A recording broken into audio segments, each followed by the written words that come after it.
샬롬, 샬롬. 오늘 찬양대도 참 복이 있으라 얼마나 하나님의 그 음성을 전하고 싶었으면 정말 세게 복이 있으라 하는데 웅장하더라고요. 참 감사합니다. 우리 박수 한번 또 치겠습니다. 우리 또 예수님 찬양대. 2024년 주제 성경 구절입니다. 히브리서 12장 2절 말씀 같이 한번 읽어보겠습니다. 믿음의 주요 또 온전하게 하시는 이인 예수를 바라보자. 2024년이 시작되었습니다. 예수님만 바라보라 라는 주제로 이제 1년을 살아가려고 합니다.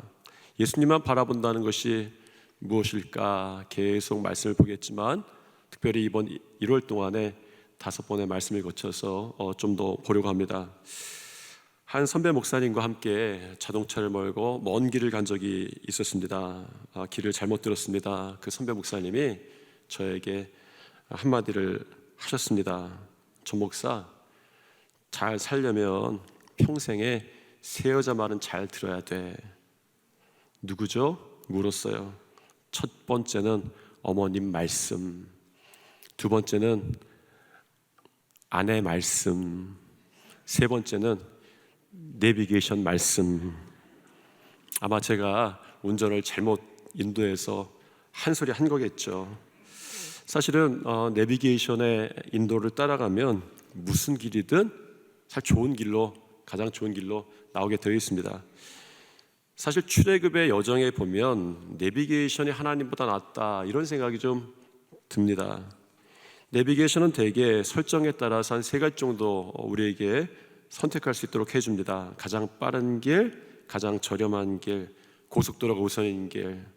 그래서 우리에게 가장 좋은 길을 선택할 수 있도록 해줘요. 그런데 하나님의 인도하시면 그게 없습니다. 가장 먼 길, 가장 비용이 많이 드는 길, 막힌 길, 그리고 고속도로가 없는 광야길.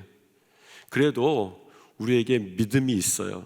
하나님이 인도하시는 그 길이 가장 낫다라는 것이 믿음입니다. 가장 좋아 보이지는 않지만 가장 낫다. 이것이 우리의 믿음 가운데 출발이 되어야 합니다. 특전사 훈련 중에 혹한기 훈련이 있습니다. 전투대대는 한겨울에 눈이 쌓인 산에 가서 이제 훈련을 하게 되어 있어요. 스키를 배웁니다. 스키 장비를 줍니다. 그런데 고로쇠 나무 판때기가 스키 장비의 전부예요. 시대가 어떤 시대인데 나무 깎아 만든 스키 타는가? 우리나라 군대가 나라를 지키는 군인들에게 좋은 스키 장비 못 줄 정도는 아닙니다. 고로쇠 판때기로 만든 스키지만 좋은 금속으로 만든 스키보다 훨씬 낫습니다. 금속은 빛의 반사가 됩니다. 나무는 빛을 죽입니다. 침투하기가 좋은 거예요. 침투하는 군인에게 금속 스키는 오히려 고난입니다. 고로쇠 나무가 금속 스키보다는 좋지는 않지만 훨씬 낫습니다. 우리에게는 이런 믿음이 있는 거예요. 보기는 좋아 보이진 않지만 훨씬 낫다. 하나님이 하시는 일들이 되게 그렇습니다. 하나님이 모세를 통해서 이스라엘 백성을 애굽에서 이끌어내셨습니다. 내비게이션이 고장났죠. 막힌 홍해길로 인도하셨습니다. 그런데 그 길이 가장 나은 길이었죠. 애굽의 왕과 병거와 병사들을 홍해에서 아주 끝장내 버리십니다. 뒤따르는 큰 위험이 없어지죠. 그리고 나서 홍해를 건너서 길을 갑니다. 3일쯤 지나니까 마라라는 오아시스가 나와요. 역사 지역적으로 보면 이 마라는 홍해보다 지대가 낮아서 홍해에 짠물이 스며든 오아시스였습니다. 그래서 짜고 심지어는 썼다고 해요. 그리고 거기에서 마라에서 한 10km 정도 더 가면 엘림이라고 하는 오아시스가 나옵니다. 거기에는 물샘 열들과 종려나무 70그루가 있었어요. 3일 동안 광야길을 걸어왔습니다. 좀 더 자세히 상황을 보면 22절에 이렇게 되어 있죠. 같이 한번 읽겠습니다. 모세가 홍해에서 이스라엘 인도함에 그들이 나와서 수르 광야에 들어가서 거기서 사흘 길을 걸었으나 물을 얻지 못하고.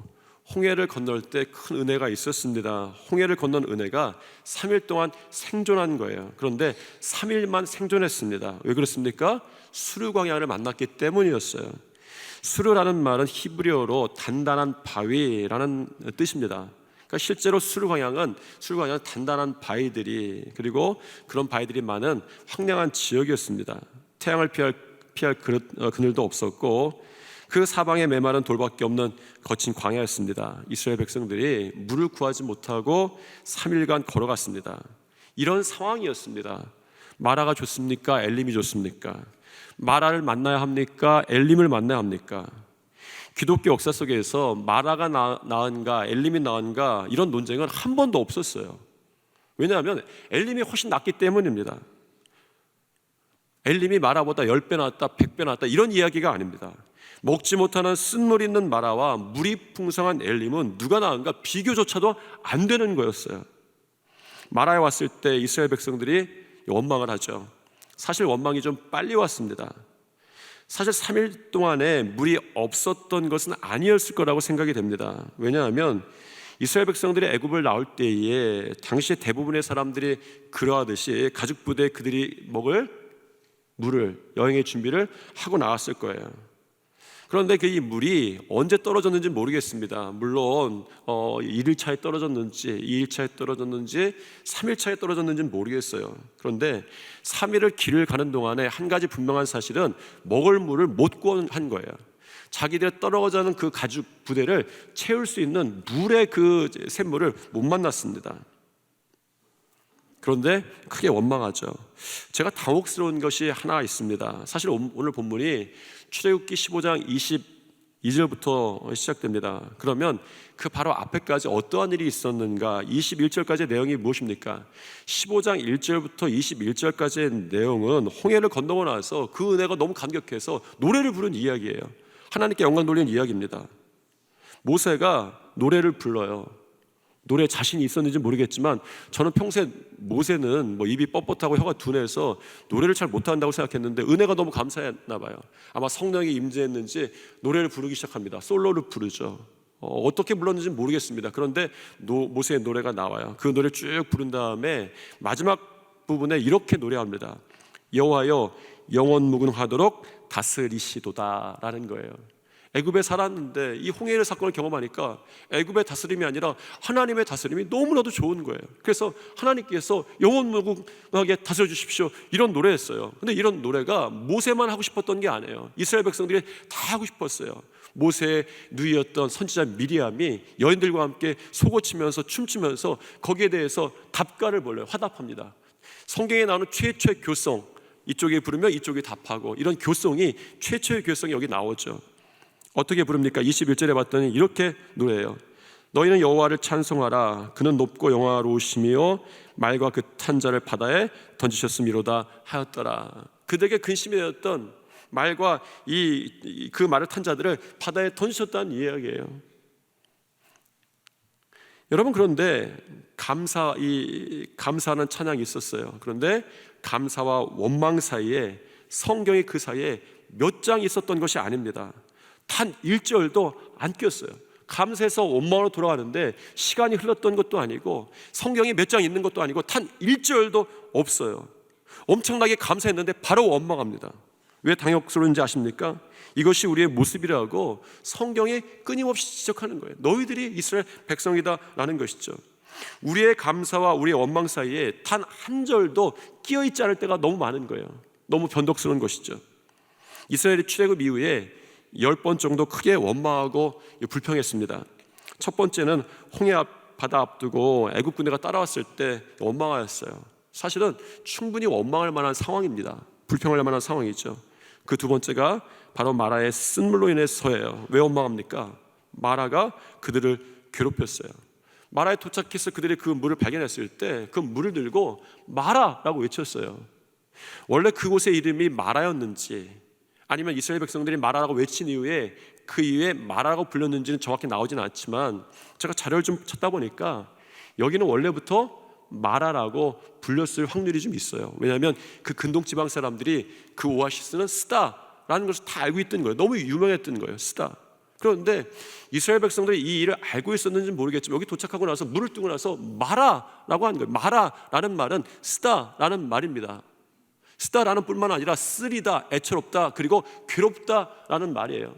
마라의 물을 발견하고서 들고 나서 너무나도 괴로운 거예요. 내가 너무 괴롭다, 이 물 때문에 라고 하는 거죠. 너무 썼기 때문입니다. 그래서 원망합니다.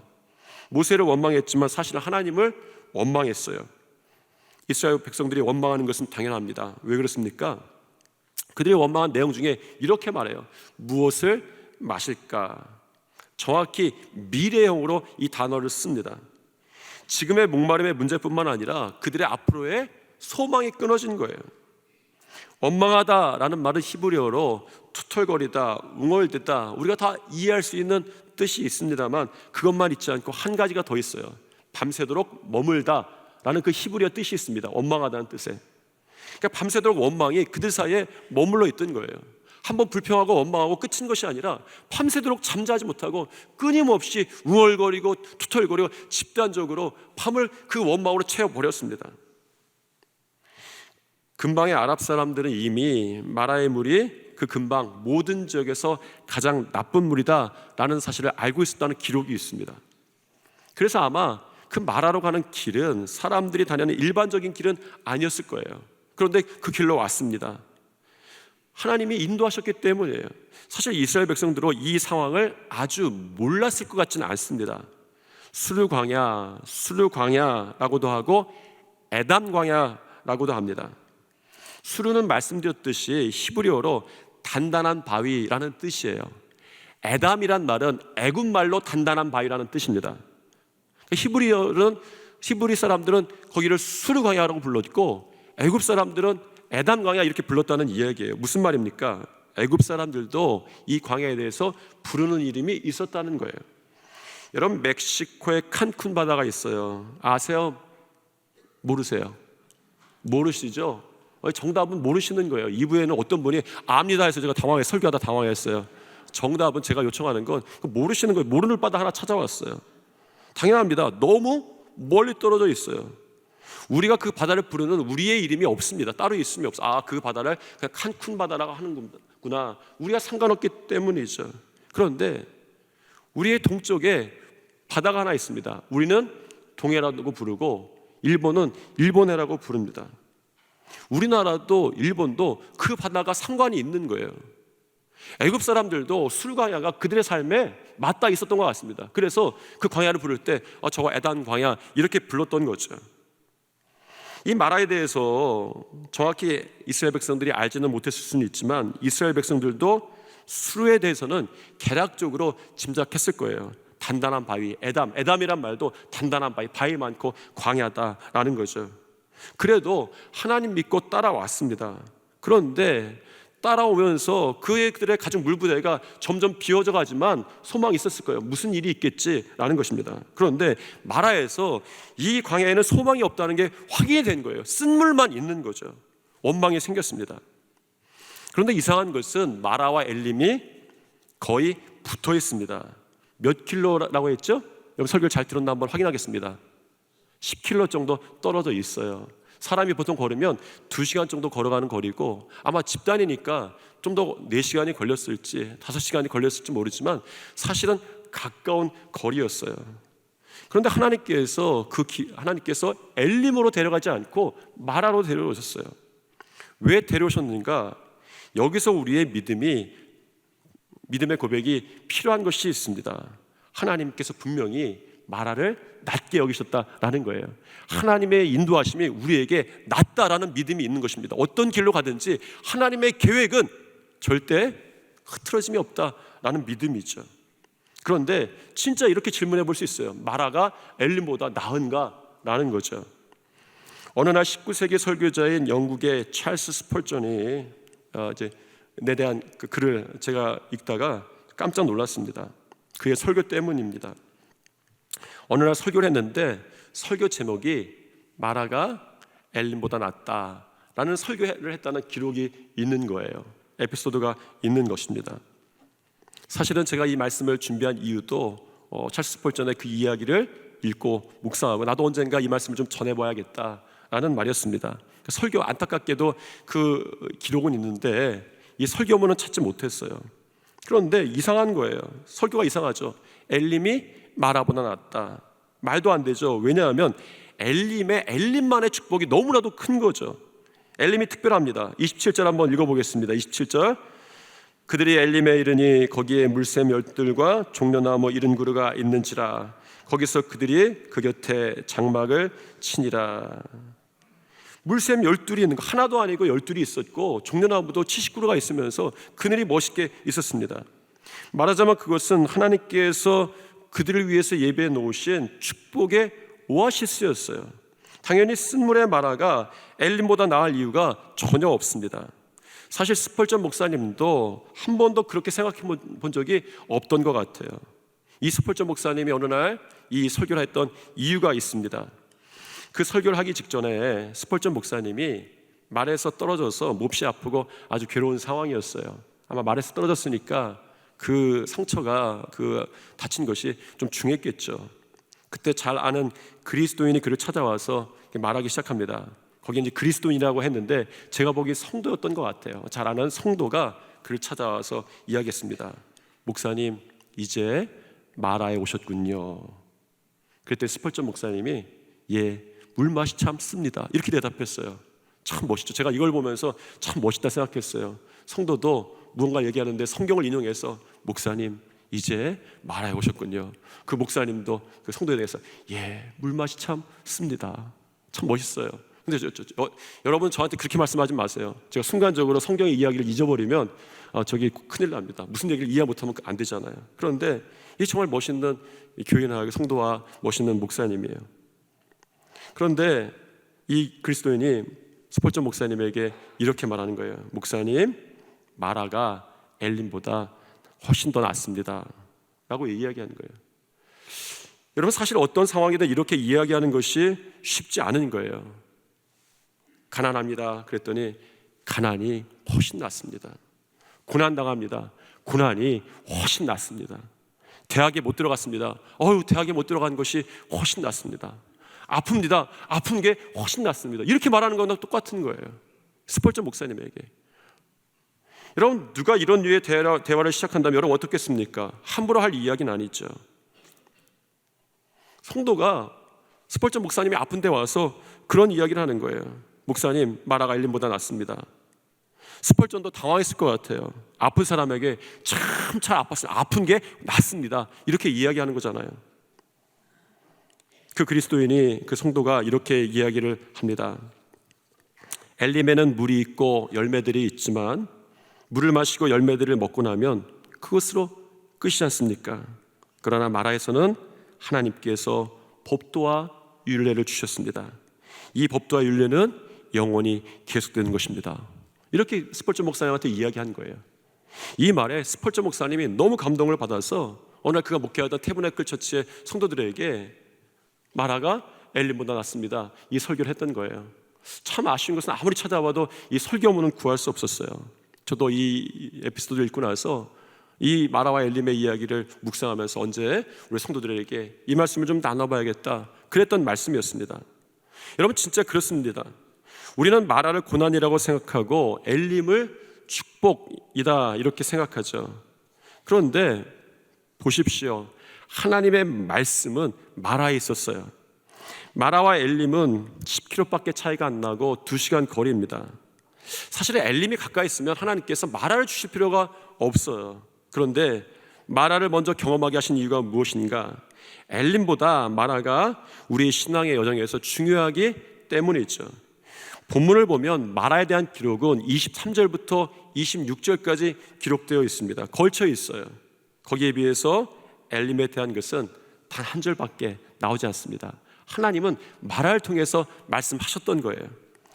마라가 낳은 것이 유익이 무엇인가? 저는 이렇게 전하고 싶습니다. 마라에는 집중하게 하는 힘이 있다라는 것이죠. 엘림은 샘 12개가 보입니다. 그런데 자칫하면 엘림은 샘 12개가 이야기의 결론이 돼버려요. 우리 인생 가운데도 그렇습니다. 샘 12개가 인생의 결론이 되는 이야기들을 우리가 만들 때가 참 많아요. 그런데 마라는 결론이 다릅니다. 하나님께 집중합니다. 하나님의 말씀을 듣습니다. 하나님의 축복이 임합니다. 이것이 마라였어요. 26절 한번 읽어보겠습니다. 같이 읽겠습니다. 이르시되 너희가 너희 하나님 나 여호와의 말을 들어 순종하고 내가 보기에 의를 행하며 내 계명에 귀를 기울이며 내 모든 규례를 지키면 내가 애굽 사람에게 내린 모든 질병 중 하나도 너에게 내리지 아니하리니 나는 너희를 치료하는 여호와임이라 라는 것이죠. 마라에는 하나님의 말씀과 언약과 규례가 있었어요. 하나님이 약속하십니다. 애굽 사람에게 내린 모든 질병 중 하나도 너희에게 내리지 않겠다. 나는 너희를 치료하는 여호와니라 말씀하세요. 여러분, 12셈이 좋습니까? 치료의 하나님이 좋습니까? 쓴물이 있지만 마라가 나옵니까? 아니면 엘림이 나옵니까?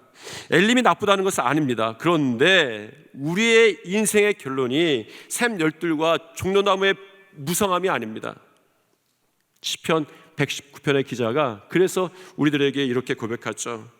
고난을 당한 것이 내겐 오히려 유익이었습니다. 그 고난 때문에 나는 주님의 언약의 말씀을 배웠습니다 라는 것이죠. 그리고 우리가 마라에서 보아야 하는 한 가지 더 중요한 것이 있습니다. 그것은 십자가입니다. 하나님께서 마라를 참으라고 하신 것이 아닙니다. 마라의 쓴물을 어떻게 해결하시는지 보여주셨습니다. 25절 한번 읽어보겠습니다. 모세가 여호와께 부르짖었더니 여호와께서 그에게 한 나무를 가르치시니 그가 물에 던지니 물이 달게 되었더라. 모세가 하나님께 부르짖었어요. 결과로서 하나님께서 한 나무를 가르치십니다. 하나님께서 우리가 겪는 모든 문제를 푸는 방법과 열쇠를 길을 알고 계신다라는 것이죠. 하나님께서 우리가 부르짖을 때에 지혜도 길도 답도 주심을 믿습니다. 모세는 그 나무를 마라의 쓴물에 던졌습니다. 그러자 놀라운 일이 벌어졌죠. 쓴물이 단물로 변했습니다. 성경학자들은 마라에서 모세가 던진 나무가 아마도 대추야자 나무였을 것이다 이렇게 추측합니다. 왜냐하면 지금 마라라고 추정되는 그 지역이 대추야자 나무 지역이기 때문에 그렇습니다. 어떤 자료를 보면 어떤 자료에 의하면 대추야자 나무가 염수, 짠물을 담수로 만드는 효력을 지니고 있다고 그래요. 여러분, 그런데 억지로 그 나무의 효능을 찾을 필요가 없습니다. 여러분, 그 쓴물의 오아시스를 그 나무를 몇 개 진짜 그런 효능이 있더라도 나무 몇 개 던졌다고 해서 그 물이 다 담수로 변하는 것은 아닐 것입니다. 중요한 것은 하나님께서 우리에게 주시는 길이 너무나도 적절하다는 거예요. 또한 변함없는 사실은 200만 명이나 되는 이스라엘 백성들의 문제를 해결하시는 길이 하나님의 손 위에 있었다라는 것입니다. 기독교 신앙 전통에서 하나님께서 마라에서 한 가지를 예표하셨다 이렇게 해석하기도 합니다. 그것이 예수 그리스도의 십자가입니다. 하나님께서 지시하신 나무. 초대교회부터 신앙의 선배들은 이 장면을 묵상하면서 이런 묵상을 남겼어요. 어떤 기록에는 이런 기록이 있습니다. 그리스도의 십자가는 불평과 불만의 쓴물을 달게 만드는 마라의 나무입니다. 또 다른 기록에 이렇게 기록되어 있습니다. 십자가는 모든 고통을 주는 쓴물을 단물로 만듭니다. 말하자면 초대교회 전통의 성도들은 마라에서 십자가를 본 거예요. 우리에게도 쓴물이 있는데, 인생의 쓴물을 만났는데 인생의 쓴물을 단물로 만드는 것이 무엇인가? 예수 그리스도의 십자가를 바라보고 붙들어라 라는 것이죠. 여러분, 분명합니다. 예수 그리스도의 십자가는 문제를 푸는 열쇠입니다. 십자가에 달린 예수 그리스도를 바라보시기를 축원합니다. 풀리고 해결되는 거예요. 죄의 문제뿐만 아닙니다. 여러분, 인생의 쓴물을 만날 때에 십자가를 바라보십시오. 사람이 인생을 살다 보면 씁쓸한 일을 당할 때가 있습니다.